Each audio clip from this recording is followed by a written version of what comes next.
Minglawa and welcome to Myanmar Radio's Myanmar Today. I am Aga Jo. Today we have reports on Myanmar education amid COVID-19 outbreak. Activities to protect children against COVID-19 by UNICEF Myanmar.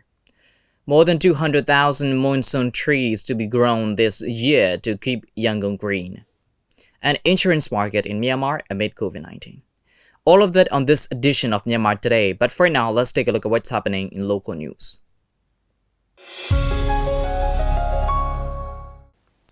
Union Minister for International Cooperation Woo Jae-din participated in the video conference of the special ASEAN-Russia Foreign Ministers meeting on COVID-19 at 1:30 p.m. yesterday from the Ministry of Foreign Affairs, Naypyidaw. The meeting was co-chaired by Mrs. Retno Marsudi, Foreign Minister of the Republic of Indonesia, as country coordinator of the ASEAN-Russia Dialogue Relations, and Mr. Sergei Lavrov, Foreign Minister of the Russian Federation. The meeting was attended by ASEAN foreign ministers and the Secretary General of ASEAN. At the meeting, the ministers exchanged views on enhancing ASEAN-Russia cooperation in response to public health emergencies and post-pandemic recovery, strengthening the role of ASEAN-led mechanisms, and addressing the COVID-19 pandemic and upholding international law and promoting regional architecture in post-COVID-19 and ASEAN centrality.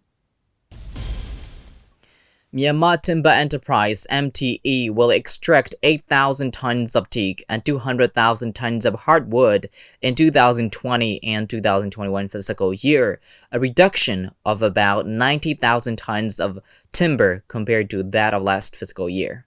An official from MTE said, quote, "The timber extraction will be reduced every fiscal year. We won't provide the leasing service in the timber industry. Only one car rental service is left now." According to the official statistics from across the country in 2019-2020 fiscal year, a total of 10,000 tons of teak and 285,000 tons of hardwood were extracted in the country. The timber extraction business was granted to the private sector. The domestic fuel oil market shows a slight increase in oil prices this month compared with late April, that is according to the local oil market.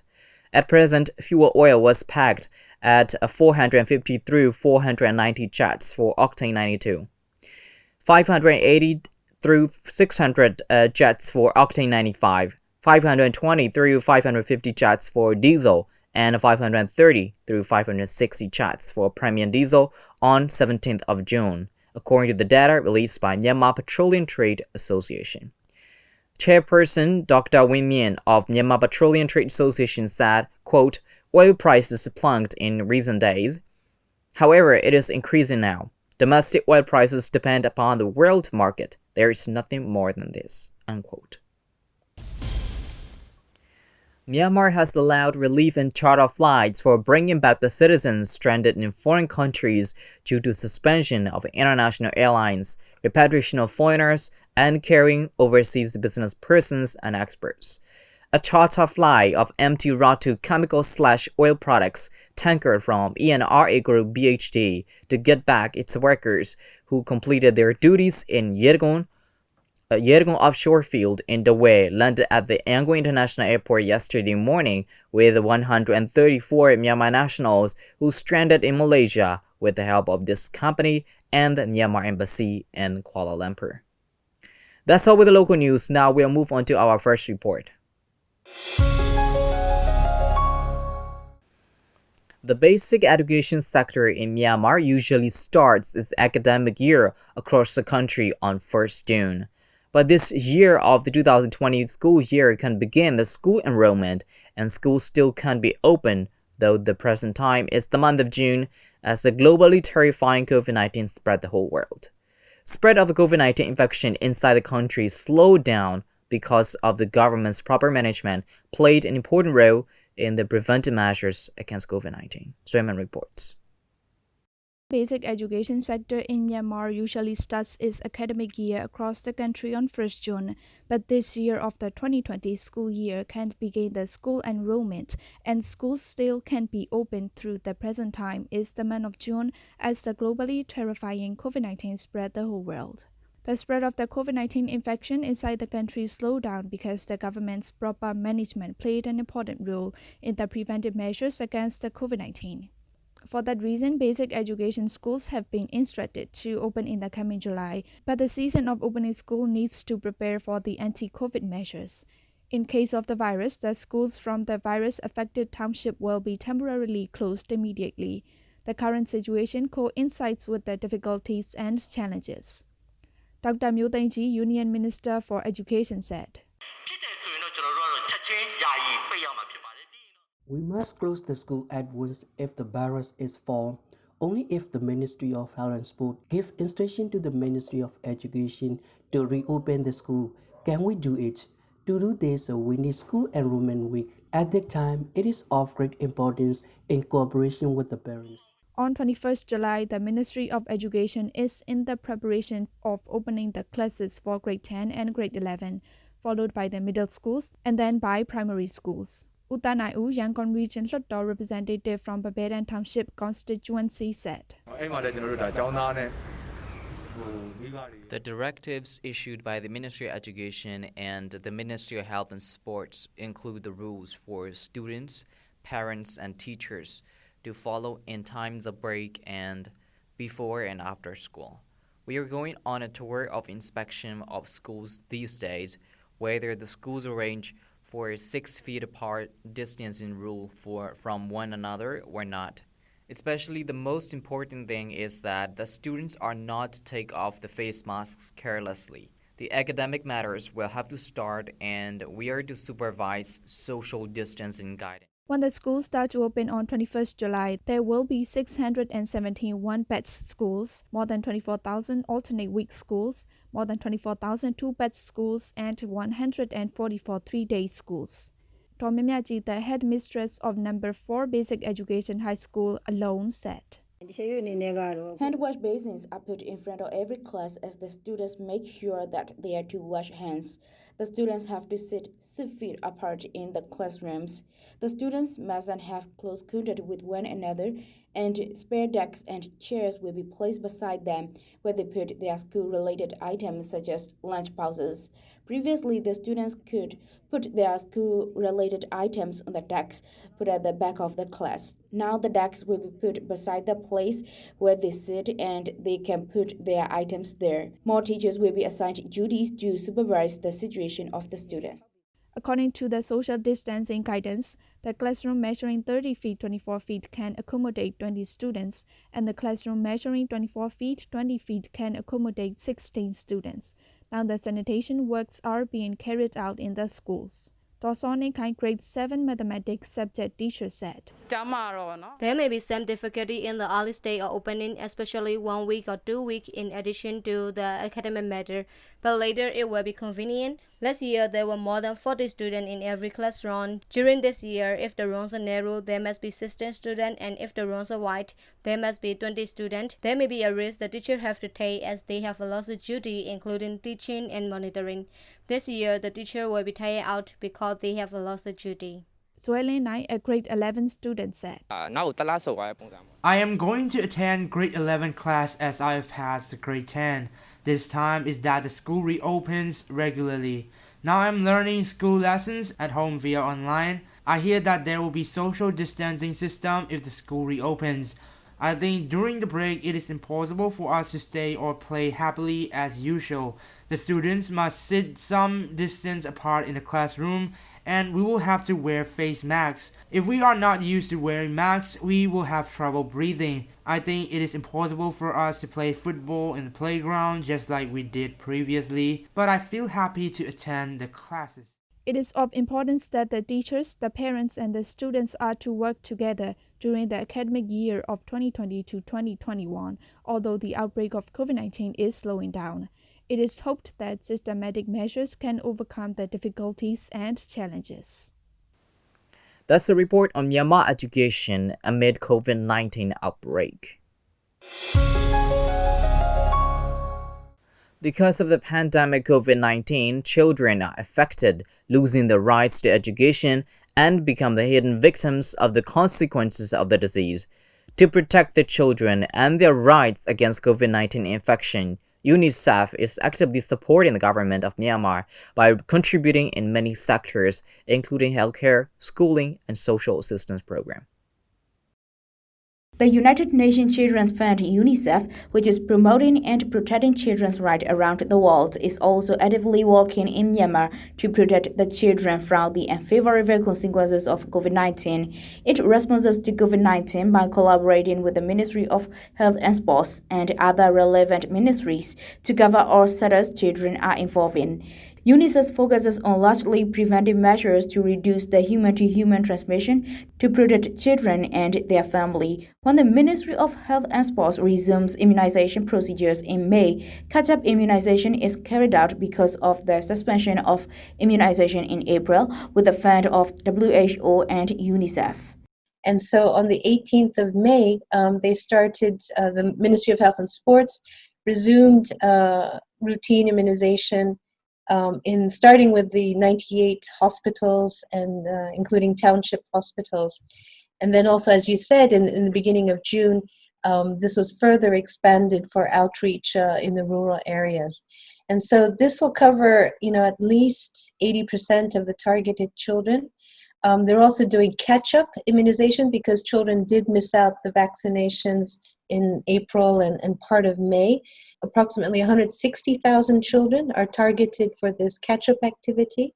And then also now there's efforts and collaboration looking at reaching the hard-to-reach areas as well. And also it's so important that mothers and families do bring their children to be immunized, because without immunization, children are at great risk of, easily preventable diseases that can be very deadly to children. It's really important that safe practices are maintained. This includes things like social distancing, appropriate mask wearing, hand hygiene. I think the communication and the knowledge and practices are really key. UNICEF is also working closely with the Ministry of Education for the opening of schools, counseling for parents, as well as with the Ministry of Social Welfare Relief and Resettlement on Social Protection Program to remedy the social impacts caused by the COVID-19. We also work with the Ministry of Education and developing the response plans. We see that now the plans are to resume and return to school in a phased approach from, I think, 15 July onwards. So again, we've been supporting with the learning modules, the distance learning options, training of teachers, and so looking at alternative ways and to look at what safe practices there could be in the classrooms as well. And this would benefit around 9 million children continuing their education. We're seeing it's not only the health impacts, but the socioeconomic impacts of COVID-19, because people are losing jobs, agricultural productivity may be down, economic activity is down. So again, already around a third of children were living, in households that were underneath the poverty line. So again, it's very important to have social protection, social assistance programs for the poorest families. UNICEF procured the healthcare equipment on behalf of the government, including 20,000 COVID-19 testing kits, over 107,000 PPE sets of 2 million pieces of PPE items, million doses of vaccine, 100 oxygen concentrators, 10 ventilators, and other essential healthcare items. It estimates $25.7 million fund for the response to COVID-19. Special cargo flights have been actually arrived in Myanmar to bring the PPE kits, vaccines, test kits, and we have also the further plans to bring in more items like oxygen concentrators, PPE kits, and also the gloves, masks, and other things. And some items will be arriving by end of June or early July also. And because of this closure of the international flights, so special cargo flights are also being brought in so that there is no stock out of any vaccines in the country. Some vaccines have arrived recently in the first week of June, and more vaccines will be arriving in the next 1 or 2 weeks, so that there is no shortage of any vaccine in the country, and at least 3 months stocks are available for each and every vaccines. I think the key is to continue the efforts and not to relax, because we're seeing in other countries that they may have passed a peak, and then people started going out again, and not taking it very seriously, and then that's when the cases come back, and there can be other waves. So unfortunately, it is still a very infectious disease, and in the absence of a vaccine, everyone has to continue to take these measures and precautions. And the new normal is not the old normal. But yes, I also fully agree that I think other countries can learn a lot from Myanmar. And already we've seen a lot of efforts been quite successful.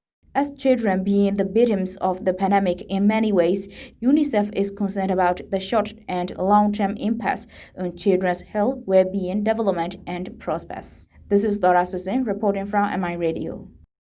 That's a report on activities to protect children against COVID-19 by UNICEF Myanmar. Stay with us as we bring you more reports on Myanmar Today. The tree planting festival is held on a grand scale when the monsoon sets in, especially with the purpose of protecting Yangon from the heat and keeping it green.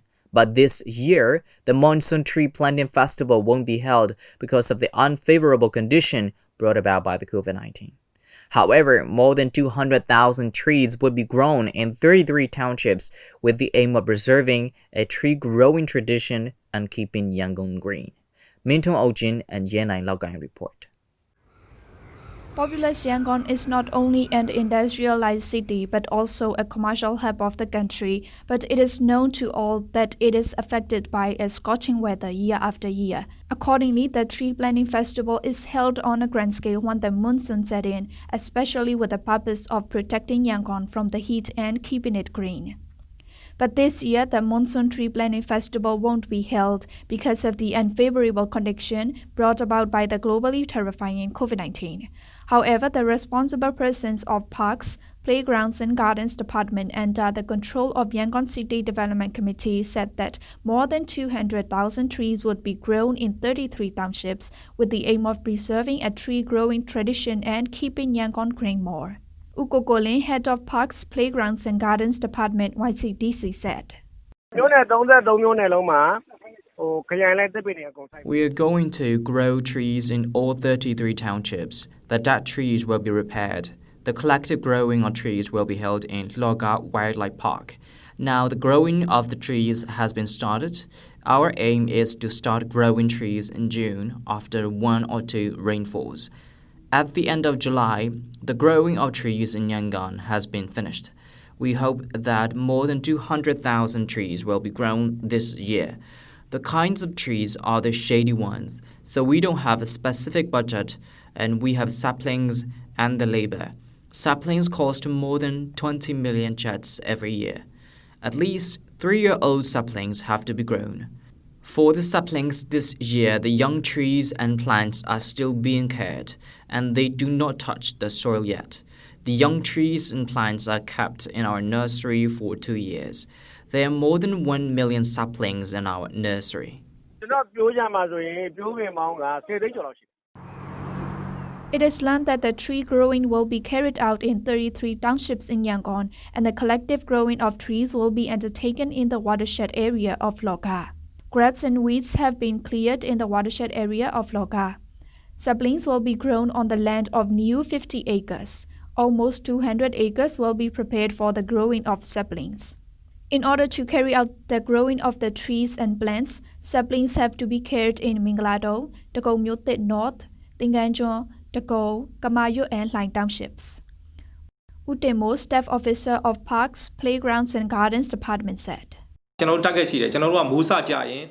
have a target in will start growing sapling when the monsoon set in. In July, we will grow more sapling and the rain will come up to August. The rain going on in September is the best.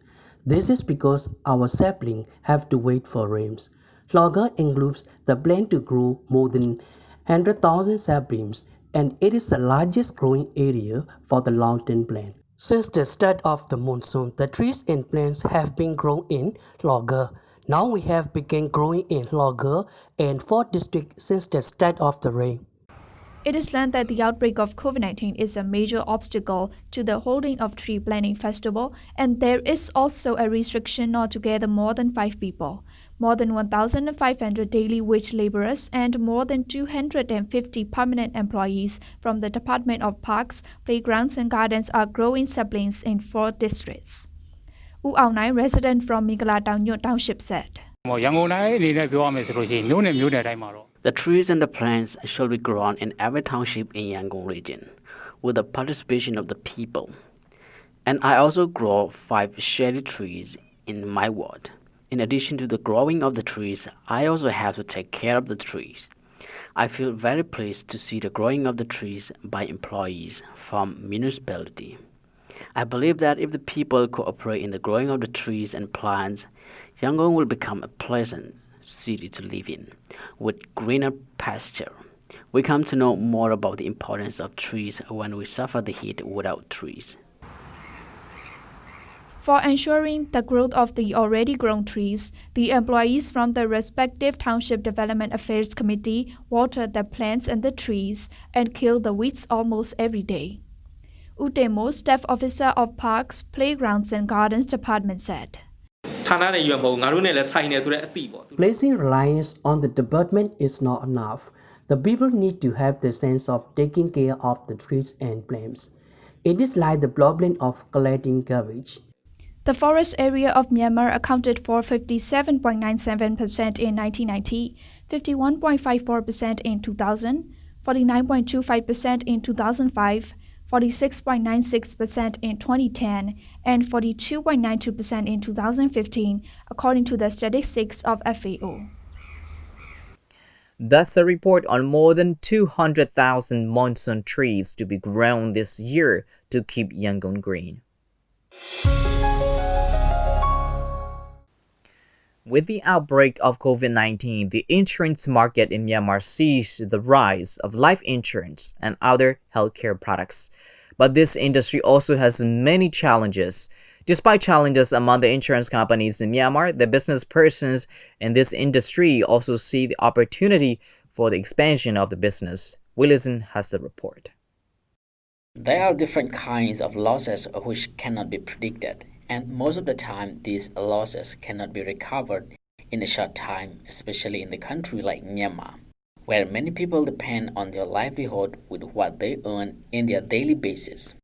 This is where the insurance companies play a big role in compensating the clients for their losses resulting from human error, natural disaster, and other business failure. This insurance includes from health to property insurance for a person to a family. But according to the report by some of the business persons from this industry, many of the people in Myanmar are still unfamiliar with insurance, and there's a huge challenge to industry in promoting this sector. Dosanda, who is the managing director of Myanmar Insurance, which is operating under the Ministry of Finance, Planning and Industry, and she spoke to MI Radio on what kinds of insurance products the people are interested the most, and she said, ဟုတ်ကဲ့ကျမတို့အရင်တော့ကတော့မီးအာမကန်တို့ဟာပေါ့မော်တော်ယာဉ်အာမကန်တွေအလုံးစုံမော်တော်ယာဉ်အာမကန်တို့ထားများတာပေါ့ကိုဗစ်မဖြစ်ခင်ကတော့အခုတော့ကျန်းမာရေးအာမကန်ပေါ့ Before the outbreak of COVID-19, the insurance products such as fire insurance and all vehicles insurance were some of the most sold products. But what happens now is that people are more interested in health and life insurance after the outbreak of COVID-19. And we have seen the rise of the purchase on these two products recently because the people want to stay protective of them financially against COVID-19. There are a total of 25 domestic and foreign insurance companies in Myanmar, both of which are categorized into life and non-life insurance companies.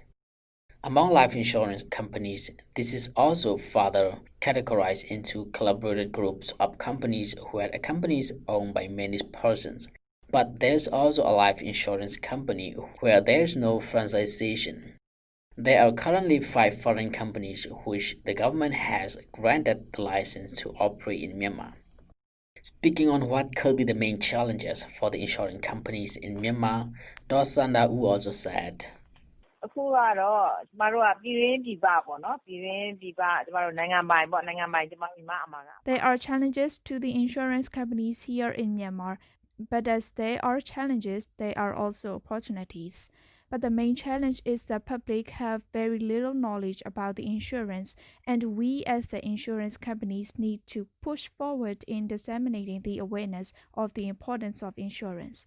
If we are to take an example, we have more than 50 million of population, but roughly about 2 million of them have life insurance, which means that insurance is a rare thing in Myanmar. Another challenge we have is when it comes to experience. The insurance companies are with very little experience comparing to the other countries. We have lack of qualified staff in many areas, which left us with hiring foreigners for simple work such as mathematicians. We have lack of experience in technical areas, especially when it comes to introducing the new products. Another important aspect of doing insurance companies in Myanmar is there are very little agents for the companies, which is not a good sign because in order to penetrate into the market effectively, the company needs a huge number of agents to keep in touch with the clients effectively. And according to the report by Dosan Nau, Myanmar Insurance will soon launch its online sales system for the customers in order to effectively solve some of the issues like finding agent. But it is still in the process of preparation. But they expect to start this online service by the beginning of November this year. This is Williamson for My Radio. And that's all we have for today's reports, and it's time to check on some international news here on Myanmar Today. The Chinese Foreign Ministry on Thursday expressed China's strong dissatisfaction and firm opposition to a Xinjiang-related bill signed by U.S. President Donald Trump. The response came after Trump signed the so-called Uyghur Human Rights Policy Act of 2020 into law on Wednesday. The ministry said, quote, China urges the U.S. to immediately correct its mistake and stop using the bill to harm China's interests. Xinjiang-related issues are not about human rights, ethnicity, or religion, but about fighting violence, terrorism, and separatism, unquote. The World Health Organization (WHO) said on Wednesday that testing of the malaria drug hydroxychloroquine in its large multi-country trial of treatments for COVID-19 patients had been halted after new data and studies showed no benefit. WHO expert Anna Maria said investigators leading the so-called Solidarity trial testing the drug, which had been promoted by U.S. President Donald Trump, had reviewed recent evidence and decided to stop recruiting new patients. Chinese President Xi Jinping on Wednesday called on China and Africa to defeat the novel coronavirus with solidarity and cooperation. The two sides should work together to build the China-Africa community of health for all and take their comprehensive strategic and cooperative partnership to a greater height. President Xi made the remarks in Beijing when chairing the Video Extraordinary China-Africa Summit on Solidarity against COVID-19. The summit was jointly initiated by China, South Africa, the rotating chair of the African Union, and Senegal, the co-chair of the Forum on China-Africa Cooperation. 当前疫情仍在全球蔓延，中国和非洲都面临抗疫情、稳经济、保民生的艰巨任务。我们要坚持人民至上、生命至上，统筹资源，团结合作，尽最大努力保护人民生命安全和身体健康。 最大限度降低疫情负面影响。我相信，人类终将战胜疫情，中非人民也终将过上更加美好的生活。 4 giant pandas met the public at the Zhoujiaigou Panda Park, officially opened in southwest China's Sichuan province on Tuesday. The 4 pandas, Shenxian, Tiantian, Hai, and Xiaoliwu, which means little gift in Chinese, came from 2 bases, another China Conservation and Research Center for the Giant Panda, in October 2019. Xiaoli Wu was born in San Diego, United States in 2012 and relocated to Sichuan in May 2019.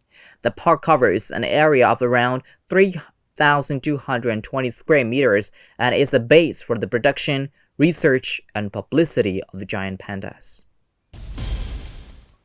And that's all we have for today. Thanks for joining me on Myanmar Today. I am Aga Jo. Have a great day, everyone. Stay home, stay safe, practice good personal hygiene, and follow the instructions strictly, and always be on high alert for important news. I'll see you again. Goodbye.